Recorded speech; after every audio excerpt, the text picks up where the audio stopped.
তো গাইস আজকে রাজমিস্ত্রির কাজে যাওয়ার দ্বিতীয় দিন। তো আমি কাজে যাচ্ছি, বেরিয়ে গেছি, রাস্তাতে হেঁটে হেঁটে যাচ্ছি। তো আপনারা ভিডিওটি দেখতে থাকুন কেমন কি লাগছে। আর আমি চলে এসেছি কাজের সাইডে। তো আপনাদেরকে দেখাচ্ছি যে রড জাঁকা দিয়ে গেছিলাম, সেই সকল রডগুলো দেখাচ্ছি। যেমনভাবে জাঁকা দিয়ে গেছিলাম সেরকমই জাঁকা হয়ে আছে। আর এই মুহূর্তে ট্রাক্টরও চলে এসেছে, ট্রাক্টরে গুঁটি লোড আছে। তো গুঁটিটি খালি করবে, পরশুর থেকে কাজ স্টার্ট হবে। তো গুঁটি গাড়িটি এগিয়ে যাচ্ছে, তো দেখা যাক কতদূর কী হয়। গাড়িটি ফেঁসেও গেছে, তো মনে হচ্ছে যে এখানেই খালি করে দিতে হবে। এখানে খালি করে দিয়ে আর তখন গুটির উপরে গাড়ি ব্যাক হবে।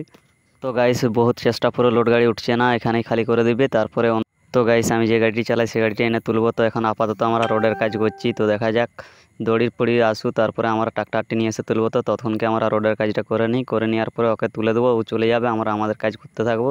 তো এই পর্যন্ত কাজ হয়েছে, রড উঠে গেছে ছাতে অলরেডি। তো এই পর্যন্তই কাজ হয়েছে, সেখানে সবাই রোদের জন্য বসে আড্ডা মারছে, আর কিছু কাজ হয়েও গেছে। তো চারো সাইড বিমের কাজ হয়ে গেছে গাইস। তো বিমের কাজ কমপ্লিট হয়ে গেছে। এবার তো গাইস বিমের কাজ অলরেডি কমপ্লিটের মুখেই।